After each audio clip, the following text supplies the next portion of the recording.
Le 8 janvier 2011, un tireur ouvrit le feu à Tucson, en Arizona. Sa cible était un membre du Congrès, Gabrielle Giffords. Elle fut atteinte à la tête à bout portant. Pour stopper l'hémorragie, les urgentistes utilisèrent un bandage spécial qui exerce une pression sur les blessures tout en leur évitant de s'infecter. Les premiers secours déclarèrent que ce bandage sauva la vie de Giffords. Ce bandage est l'une des nombreuses percées médicales qui virent le jour en Israël. En Israël, les gens ont une des plus longues espérances de vie au monde. En fait, elle est de 4 ans plus longue qu'aux États-Unis. Si quelqu'un vient habiter en Israël, il ajoutera en moyenne 4 années à sa vie. Depuis la lutte contre le cancer, le don de la vue aux aveugles et la mobilité aux paraplégiques, Israël est à la pointe des innovations médicales. Chaque jour, des millions d'Américains utilisent des traitements qui viennent d'Israël. Depuis le Sambucol contre la grippe et le rhume à partir de sureau, jusqu'à la myosynthèse utilisée pour détecter les anomalies prénatales. Il y a aussi le laser sans fil qui remplacera un jour la fraise du dentiste, ainsi que la Pilicam, minuscule caméra enfermée dans une capsule qui prend des images de l'intérieur de votre côlon et qui éliminera le besoin de coloscopie. Ces procédures sont répétées des millions et des millions de fois chaque année. Nous pouvons les rendre plus simples, indolores, non invasives et éliminer de beaucoup les risques de ces procédures. C'est typiquement une solution israélienne à un problème. En médecine, trouver un traitement contre le cancer est l'un des plus grands objectifs. Bien qu'un traitement complet soit encore pour demain, les scientifiques israéliens ont accompli d'énormes avancées. Cancer, diagnostic et traitement. On entend de nombreuses histoires de chiens pouvant sentir les maladies chez leur maître, depuis l'épilepsie jusqu'au cancer. Un scientifique retint l'idée et l'améliora. Si les chiens peuvent sentir le cancer, nous pouvons certainement le faire aussi, et de manière plus sophistiquée. Nous pouvons communiquer avec notre appareil bien mieux que nous pouvons communiquer avec les chiens. Hossam Haik a développé un système d'alerte précoce contre le cancer. Le nanonez artificiel peut détecter les tumeurs avant qu'elles ne soient visibles sur les radiographies, par la seule analyse de l'haleine du patient. Le système peut donner les résultats entre 5 minutes et 1 heure.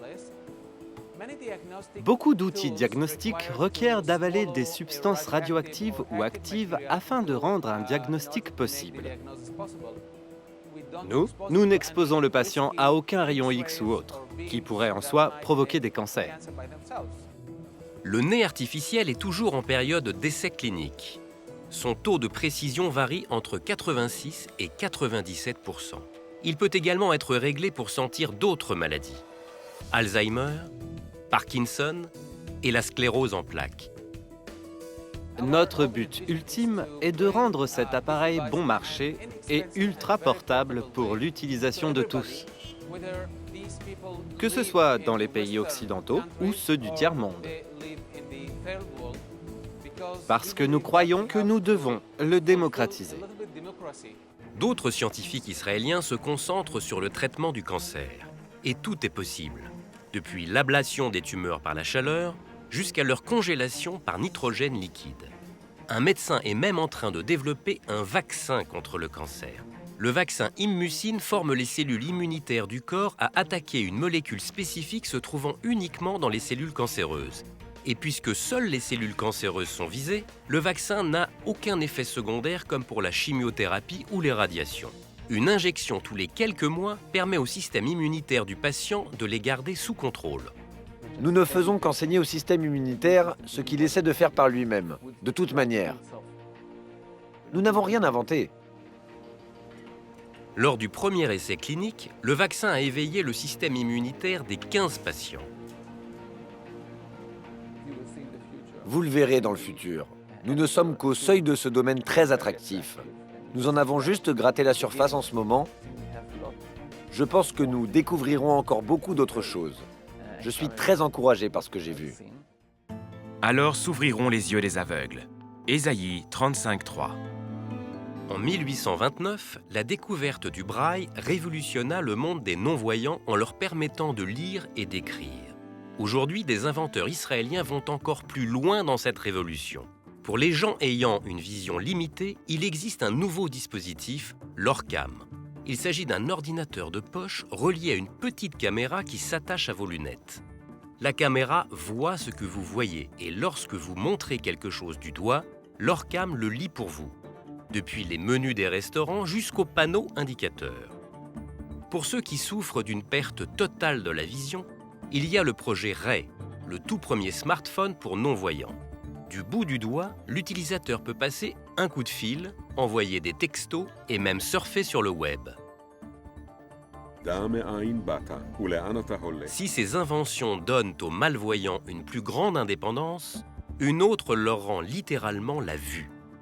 Une entreprise du nom de NanoRetina cherche des solutions pour ceux qui ont perdu la vue suite à une dégénérescence maculaire. Ils ont créé l'œil bionique, un implant qui donne aux patients un accès à une vision en noir et blanc. Un grand progrès pour quelqu'un ne pouvant rien voir jusque-là. La nécessité est la mère de toutes les inventions. Les Israéliens ont tendance à penser en dehors de leur boîte. S'il y a un obstacle, nous ne nous cognons pas la tête dessus tout le temps. Nous le contournons. Nous trouvons une solution. Une de ces solutions est d'offrir une nouvelle vie à ceux à qui l'on avait dit qu'ils ne remarcheraient plus jamais. Le Rewalk. Je ne pouvais pas comprendre pourquoi les fauteuils roulants constituaient la seule solution pour les personnes paralysées. En 1997, Amit Goffer fut paralysé suite à un accident de voiture. Depuis, il s'est donné pour mission de faire oublier les fauteuils roulants. Il a conçu quelque chose qu'il appela le Rewalk, un appareil orthopédique qui, grâce à des moteurs, permet aux paraplégiques de marcher et même de conduire. Ironiquement, Goffer ne pouvait pas essayer sa propre invention. Il est tétraplégique et l'appareil requiert l'usage des bras. Il trouva alors un ancien combattant très motivé par cette idée. Quand le médecin m'a dit que j'avais de la chance d'être vivant, mais que ma blessure me laisserait paralysé, tout est devenu sombre pour moi. Radi Kayov est un ancien parachutiste qui a été blessé au Sud-Liban. J'ai rencontré Amit Goffer dans un centre de rééducation en Israël. Il m'a expliqué qu'il avait inventé un appareil qui permettait aux paraplégiques comme moi de marcher à nouveau. Je ne croyais pas que j'allais pouvoir me lever. Mais après l'avoir essayé et avoir pu me lever grâce à lui, j'ai été stupéfait. Ma fille avait 3 ans à l'époque. Elle m'a regardé et a dit « Papa, tu es grand ?» Ça a fait mon bonheur ce jour-là. En fin de compte, c'est voir les familles qui est le plus émouvant. C'est très touchant de les voir regarder ce qu'ils aiment se lever. C'était la première fois que j'étais vraiment ému. Radi commença à utiliser le Rewalk il y a 6 ans. Depuis lors, cet appareil a fait son chemin dans le monde entier. En 2012, une jeune femme, Claire Lomas, utilisa le Rewalk dans le marathon de Londres.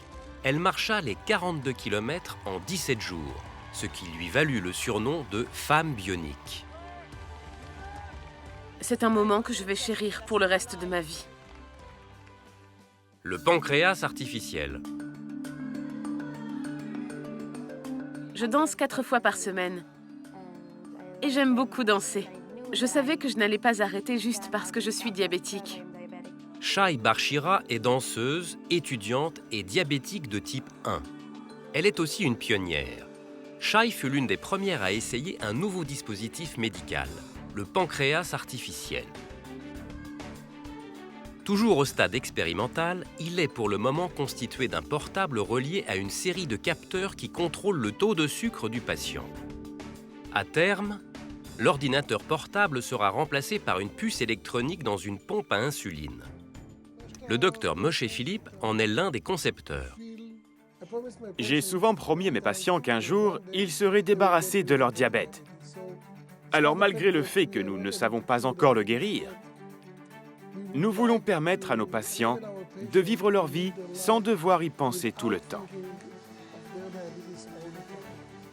Il faut bien comprendre que le diabète de type 1, particulièrement durant l'enfance, est quelque chose qui vous occupe toute la journée. C'est tout le temps là. Le docteur Philippe a supervisé les essais cliniques chez des enfants diabétiques en Israël, en Slovénie et en Allemagne. Mais Shai fut la première à utiliser le dispositif chez elle, sans supervision médicale. Chaque fois que mes niveaux baissent, le système fait sonner une alarme très forte et me prévient que je dois manger tout de suite. Et si j'ai les niveaux qui montent trop, le système les rétablit. Il calcule combien d'insuline je dois prendre et envoie automatiquement l'ordre à la pompe de me l'envoyer. Tous mes niveaux sont alors équilibrés, encore mieux que quand j'allais dormir. C'est incroyable. Je pense que nous allons changer la vie de nos patients.